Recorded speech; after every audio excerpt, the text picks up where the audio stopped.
Good morning. This is Father Stephen Kelly from St. John's Church in Detroit, and we're continuing our series of daily morning meditations, where we generally look at one or another of the lessons that are assigned for morning or evening prayer, what is known as the daily office lectionary. Today for Wednesday, let's take a look at the lessons assigned for morning prayer, the second lesson, and that's from St. Paul's first letter to the Corinthians, the 14th chapter, beginning at the first verse. Follow after charity, and desire spiritual gifts, but rather that ye may prophesy. For he that speaketh in an unknown tongue speaketh not unto men, but unto God, for no man understandeth him, howbeit in the Spirit he speaketh mysteries. But he that prophesieth speaketh unto men to edification, and exhortation, and comfort. He that speaketh in an unknown tongue edifieth himself, but he that prophesieth edifieth the church. I would that ye all spake with tongues, but rather that ye prophesied. For greater is he that prophesieth than he that speaketh with tongues, except he interpret, that the church may receive edifying. Now, brethren, if I come unto you speaking with tongues, what shall I profit you, except I shall speak to you either by revelation, or by knowledge, or by prophesying, or by doctrine?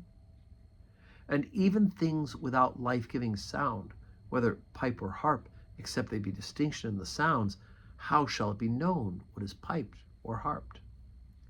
For if the trumpet give an uncertain sound, who shall prepare himself to the battle? So likewise ye, except ye utter by the tongue words easy to be understood, how shall it be known what is spoken? For ye shall speak into the air. There are, it may be, so many kinds of voices in the world, and none of them is without signification. Therefore, if I know not the meaning of the voice, I shall be unto him that speaketh a barbarian, and he that speaketh shall be a barbarian unto me. Even so ye, forasmuch as ye are zealous of spiritual gifts, seek that ye may excel to the edifying of the church. Okay, so this is chapter 14 of this first letter, and it follows that great chapter 13, which we hear read at most weddings, right?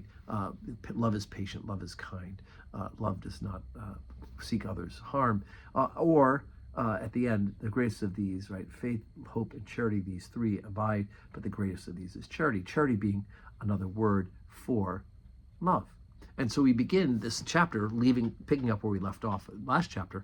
Follow after charity and desire spiritual gifts, but rather that you may prophesy. And then Paul goes into this discourse about the speaking of tongues and the teaching ministry.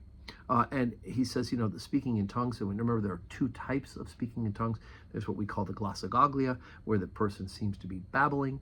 And Paul says that all they're doing is edifying themselves. They're not for the good of the church.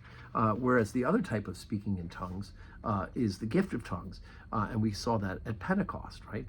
The people of the Jews come back to Jerusalem 50 days after the Passover to bring in the first fruits of the harvest.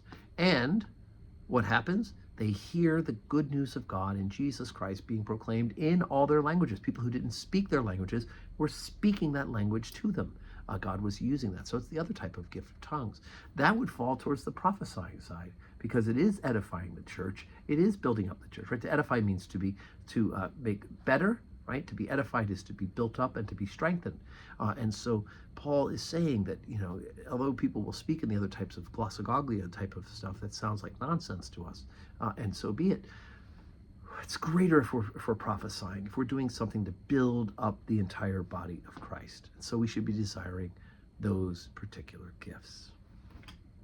So today's Wednesday, 12:15 Holy Communion, 4 o'clock evening prayer. I hope you can join us in person. If not, join us where you're watching this morning meditation and pray with us on the live stream. And may God give you a wonderful Wednesday full of blessings.